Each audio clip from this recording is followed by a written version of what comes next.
Hello, and welcome to Voices Under Pressure, the podcast where we examine literature, real world politics, and the moments where fiction stops feeling fictional. I'm your host, Arpinpreet, and today we're diving into a novel that has never felt more relevant The Handmaid's Tale by Margaret Atwood. In a world where women's rights are still heavily debated, The Handmaid's Tale remains disturbingly relevant. The novel examines a dystopian society in which women are stripped of their freedoms and reduced entirely to their productive capabilities, reflecting the fear that these hard-earned rights can be overturned by politics and religious extremism. Even though Edwards published the book in 1985, today's political climate, especially around abortion laws, makes it feel like it was written for this exact moment in history. Today, we'll explore our central essential question, which is, how does Edwards' portrayal of reproductive oppression parallel the current global debate over abortion rights? And what does this reveal about the ongoing struggle for women's human rights? We'll break this down into 4 segments. Number 1, reproductive control in Gilead. Number 2, the modern connections. Number 3, an interview with Alfred. And number 4, the mindset of the author while she was writing the book. So let's begin. To understand how The Handmaid's Tale mirrors today's abortion debates, we have to begin with Gilead itself, a society built entirely on reproductive control. In Gilead, a woman's value is termed by her ability to give birth. Her freedom, identity, future, and relationships all depend on whether her body can produce a child. Edward shows this early through Alfred's relationship with her own body. She says, I avoid looking down at my own body. I don't want to see something that determines me so completely. This isn't body dysmorphia. This is psychological survival. Her body has been turned into a political tool, a state-controlled resource, which she no longer recognizes as her own. The control doesn't stop at the physical. Alfred explains that thought must be rational. Even her inner life is regulated. Gilead controls not just what women do, but what they think, remember, and hope for. Mental policies is crucial because controlling a population is easiest when it stops imagining alternatives. Symbolism is one of Edward's sharpest tools. Alfred describes her uniform. Everything except the wings around my face is red, the color of blood, which defines me. The red dress marks the handmaids as a fertile bodies, not persons, while the wings limit her sight and worldview. They are literal blinders.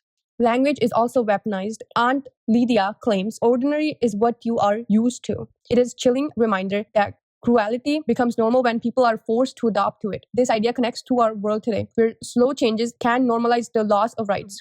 Nothing reveals the regime's justifications more clearly than the commander's lines. Better never means better for everyone. It always means worst for some. For him, inequality is expected. His words echo modern rhetoric, where women's autonomy is restricted for the greater good. Alfred herself represents restriction. She isn't a heroic rebel. She survives through memories, storytelling, and holding on to her real name. These quiet actions become powerful in a world built on silence. She recalls the first time the handmaids whispered their names. In this way, we exchanged names from bed to bed, she said in a quote. Exchanging names is still looking at each other as humans, not as the state-assigned labels that erase their identities. In that moment, the woman reclaimed something Gilead tried to destroy, the idea that they are individuals with histories, emotions, and personhood. Even a whisper becomes rebellious when a system demands silence. Even Syria Joy symbolizes reproductive control. She once supported a world where women stayed home, and now she lives in a cage she helped build.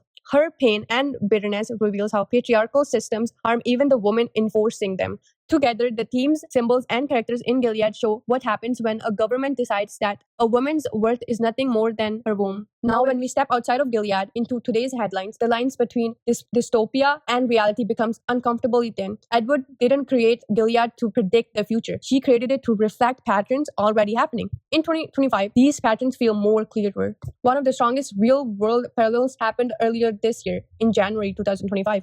NBC News reported the case of a pregnant woman in Oklahoma who was declared brain dead. Because of the state's abortion laws, doctors were required to keep her body functional, to support the fetus, even though she had already died. Her family's wishes, dignity, and authority did not matter. The law treated her body as a vessel. Immediately, Alfred's words came to mind. I am a national resource. This is exactly what this woman became. Not a person, but a resource owned by the state. This case wasn't isolated. Since Roe v. Wade was overturned, many states have passed laws that prioritize fetal life above all else, even in rape, incest, fetal abnormalities, or danger to the mother's life. Doctors have reported being afraid to treat miscarriages because care could be misinterpreted as abortion. This fear echoes Gilead, where even doctors are punished for stepping outside state-approved rules. Globally, the situation is just as concerning. Amnesty International reports that more than 40% of women of reproductive age now live under severe abortion restrictions. In some places, abortion is banned entirely. Miscarriages are treated like crimes. Non-visible pregnancies must be carried. Pregnant people face prison time. These laws fall hardest on young women, poor women, and marginalized groups, just as class divisions shape the lives of handmaids in the novel. Edward's warning becomes even more sharper when we consider how reproductive rights are disappearing. It never happens suddenly. It happens one law, one restriction, one expectation at a time, just like Gilead. This connects directly to one of novel's most important lines. Nothing changes instantaneously. In a gradual, heating bathtub, you'll be boiling to death before you knew it. Oppression is slow, quiet, ordinary, until suddenly it isn't. Around the world, women are denied life-saving care because ideology is valued more than human lives. Women's bodies become battlegrounds, just like in the novel. Reproductive rights are human rights. The United Nations, the World Health Organization, and Amnesty all agree that denying control over pregnancy violates bodily authority, privacy, healthcare access, and freedom from degrading treatment. For millions of people, Gilead is not fictional. It is already their reality. Offred remembers the protest from her past life. Was it the abortion rights they called the other side bleeders? This shows Edward was writing about conflicts that existed even before Gilead, and that still exists now. Modern abortion laws don't just restrict choices, they restrict dignity, they restrict agency, they restrict humanity. When a society takes away control over people's body, it begins to look a lot like Gilead.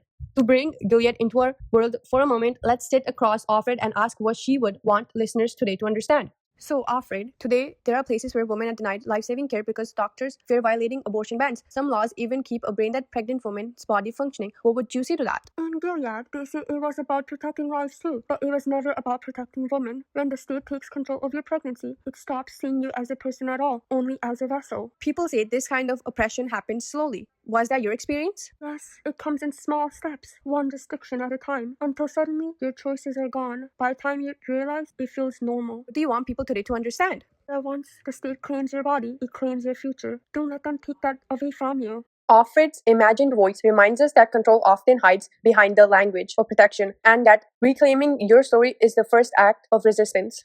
Before we end, it's important to understand why The Handmaid's Tale feels so real. It isn't an accident. Margaret Atwood wrote the novel with one rule for herself. She would not include anything that had not already happened somewhere in history. Her research about the tragedies that happened around the world shaped everything in the book. Atwood began writing The Handmaid's Tale in 1984 while living in West Berlin, surrounded by the Berlin Wall, military surveillance, and political tension. She was living right beside a system where identity, movement, and information were tightly controlled. That atmosphere of fear and secrecy directly influenced her creation of Gilead. She was also affected by the political climate of the 1970s and 1980s when the Christian rights were gaining political power. Abortion debates were intensifying across North America. Feminine activists were fighting for reproductive freedom, and governments were pushing traditional family values. In the book, Offred's memory of the abortion riots mirrors the real protests that happened during Edward's adulthood. She witnessed the backlash to women's rights firsthand. Edward had also discussed drawing from real historical examples. Forced childbirth under totalitarian regimes, governments taking children from women they viewed as unfit, puritanical religious rules that controlled women's bodies, the imprisonment and torture of women for sexual crimes, and medical experiments on women without consent. So when the modern headlines appear like the Oklahoma case where a brain-dead pregnant woman was kept alive because of abortion laws, or Amnesty International's report on global restrictions, these events aren't a coincidence. They're exactly the kind of pattern Atwood studied, feared, and transformed into fictional. And this is why her final message matters. At the end of the novel, Offred stepped into an uncertain future, and she said, "I step up into the darkness within, or else the light." Edward leaves us here because this is where we are in real life. The future of women's autonomy could move towards justice or towards Gilead. But she gives us one last piece of resistance. Don't let the oppressors grind you down. Edward's message comes from her understanding of how fragile rights really are. The story isn't just a warning, it's a challenge to protect those rights before they disappear, not in one dramatic moment, but inch by inch.